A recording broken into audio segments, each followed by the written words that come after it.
il s'agite comme ça? Qu'est-ce que t'en penses, Mako? C'est encore un peu tôt pour le dire, mais la NSX a une force de traction incroyable.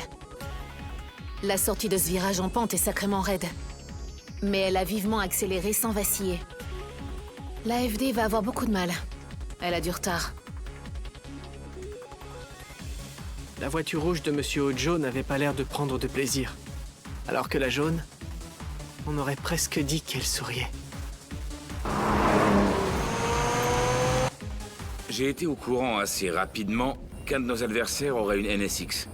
Alors forcément, Keisuke et moi abordons la course de ce soir bien préparés. Et nous aussi, on a un atout. Ils ont passé le virage en épingle. Ils entrent dans le 4e tronçon. C'est là que ça va commencer. Allez! Mais où est-ce qu'on en est dans cette course, bon sang? Tu veux bien te calmer, Itsuki? C'est que le suspense est tellement intense que j'arrive plus à tenir en place. À ce niveau de la course, les choses n'ont pas dû beaucoup bouger. Tu crois que la NSX prend le large et que la FD la suit juste derrière? Oui. Vous croyez vraiment qu'elle peut gagner? La FD? Hein? Non mais t'es sérieux, Kenji? Qu'est-ce que tu racontes là? Ben quoi, tu l'as vu comme moi, non? Son adversaire est ultra rapide et en plus, il est parti en tête. Moi, je suis sûr qu'il va gagner. Je le sais parce que Keisuke Takahashi est un as de la montée, le meilleur de la Projet D. Sans oublier Takumi.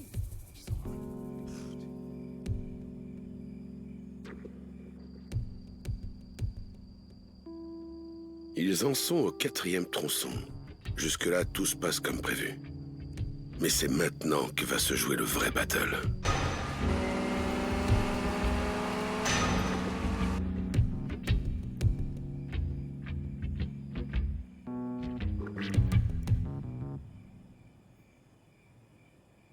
Matsumoto, aujourd'hui, je peux te le dire.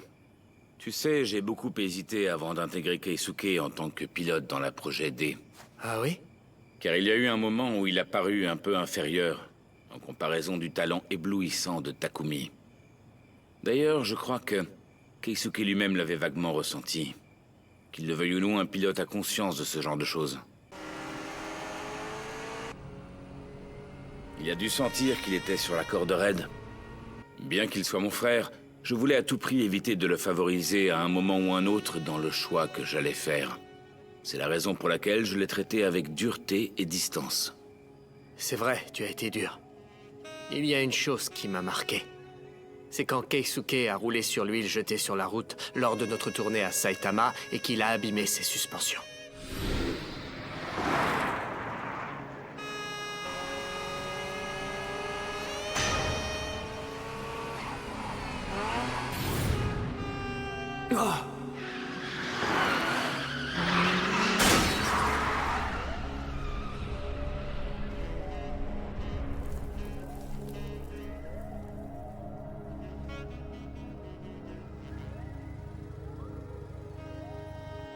Chier!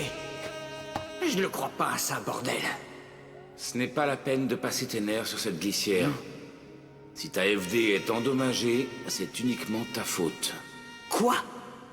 Ma faute? Eh oui. Moi, à ta place, je n'aurais jamais bousillé ma voiture à cause d'un piège pareil. Tu payes ton orgueil et ton inattention. Retrouve ton sang-froid et réfléchis-y.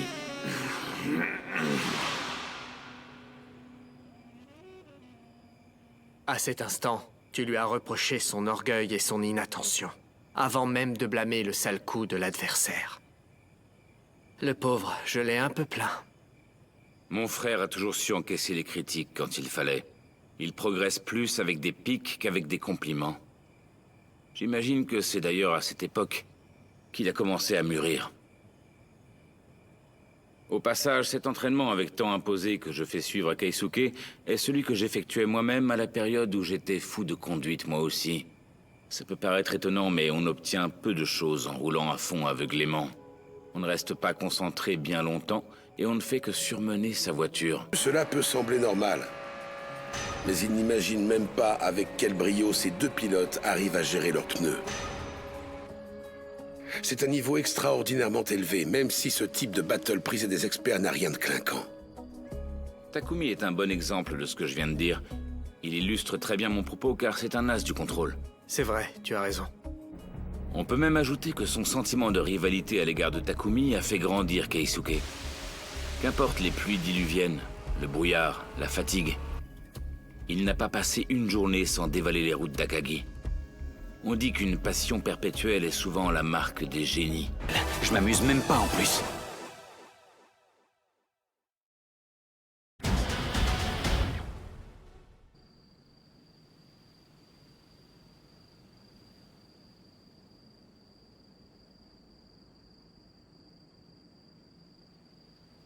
Elle a de si belles jambes. Si longues, si fines. Et qu'est-ce qu'elle sent bon en plus de ça.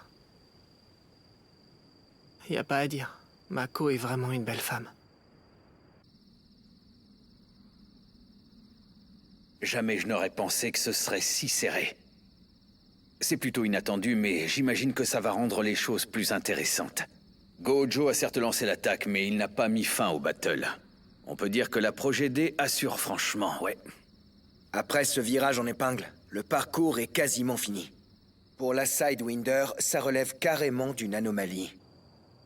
Et j'ai du mal à croire qu'il visait un 2e ou 3e run dès le départ. Ça signifierait donc que la stratégie d'Eiji Kubo a foiré, non? Et ça veut dire qu'il se passe un truc... Largué, pourquoi il me colle? Depuis notre premier battle, celui qui s'est déroulé à Kaganawa, la Sidewinder a mené une véritable guerre de renseignements afin de nous écraser. Alors pourquoi cette stratégie élaborée par le brillant tacticien qu'est Eiji Kubo n'a pas fonctionné?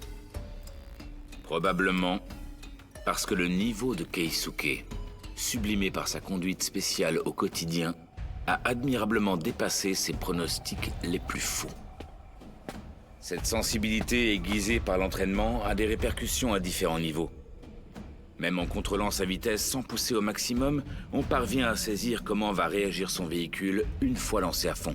Depuis que nous sommes arrivés à Kaganawa, Keisuke ne s'est quasiment plus entraîné à rouler à plein régime. Ça lui a permis d'assimiler bien plus d'informations. Mais aussi et surtout de gagner en efficacité et de régler le véhicule plus rapidement. Ça y est, je comprends maintenant. L'adversaire ayant dans ses rangs un spécialiste de l'analyse des données, un camouflage superficiel aurait forcément été découvert. En attaquant juste quand il faut, en laissant couler le reste du temps et en lissant habilement les irrégularités d'allure, il devient plus difficile pour l'adversaire de cerner notre réel potentiel.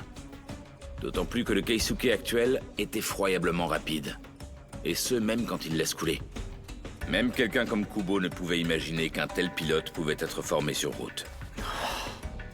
Ça dépasse l'entendement. Même s'il a compris dans une certaine mesure que Keisuke se contrôle, l'adversaire n'a pu obtenir presque aucune information sur notre maximum réel. Nous sommes donc à un partout dans cette guerre. Keisuke est vraiment un pilote incroyable.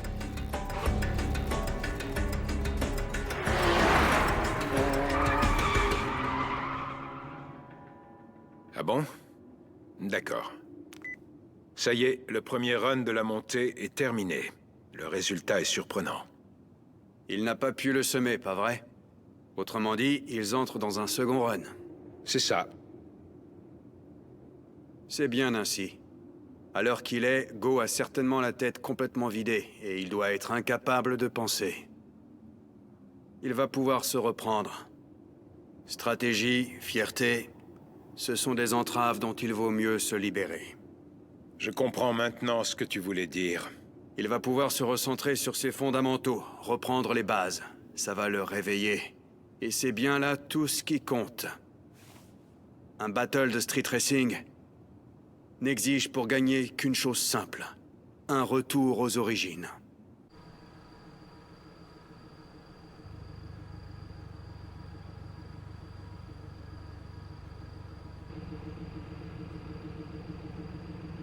Je suis désolé. Ne le sois pas, tu n'as rien à te reprocher.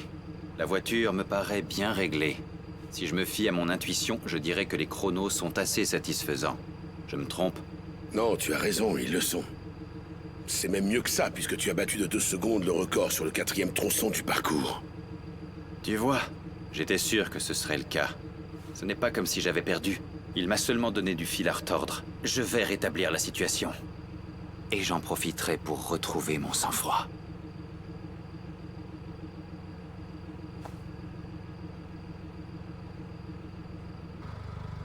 Ça va aller, Keisuke? C'est quand vous voulez. Je vais tout lâcher pour le deuxième run. S'il y en a un troisième, je le perdrai, c'est certain. Tu ne parais pas très inquiet pour un pronostic aussi peu optimiste. Je prends mon pied. Je bouillonne au plus profond de moi. Je crois n'avoir jamais...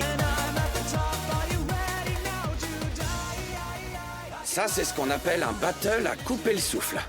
Et pourtant, les circonstances ne favorisaient pas Keisuke.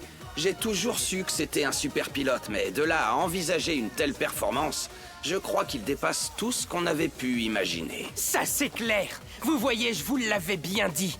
Les deux champions de la Projet D ne peuvent pas perdre. Oui, mais cela dit... Un turbo chauffe quand tu l'utilises trop longtemps, mais il finit par perdre en puissance. Je me demande si la FD va supporter que le battle s'éternise ainsi. Keisuke Takahashi a conscience de ça mieux que personne. Je ne sais pas quand il le fera, mais à tous les coups, il va mettre les gaz dans la deuxième partie. Ça, c'est sûr. Je n'arrive toujours pas à comprendre. Il y avait beaucoup de FD3S au sein des équipes adverses dans les contre-la-montre. J'ai vu aussi de nombreuses FD transformées en voitures de course, spécialement pour ces compétitions. Je pense donc connaître assez bien les défauts et les points forts de ce modèle. Et je suis sûr d'avoir suffisamment bien préparé la NSX à le surpasser. Je ne peux pas accepter ce qui se passe. Vous en pensez quoi, vous, patron? Je pense qu'il n'y a jamais rien de joué dans un battle. Je dois avouer qu'on s'est bien fait avoir en récoltant nos données. Mais ça ne surpasse pas le pire scénario que j'ai imaginé. On a élaboré notre simulation en pensant au pire et en se laissant une marge de manœuvre. On n'est quand même pas idiots. Take.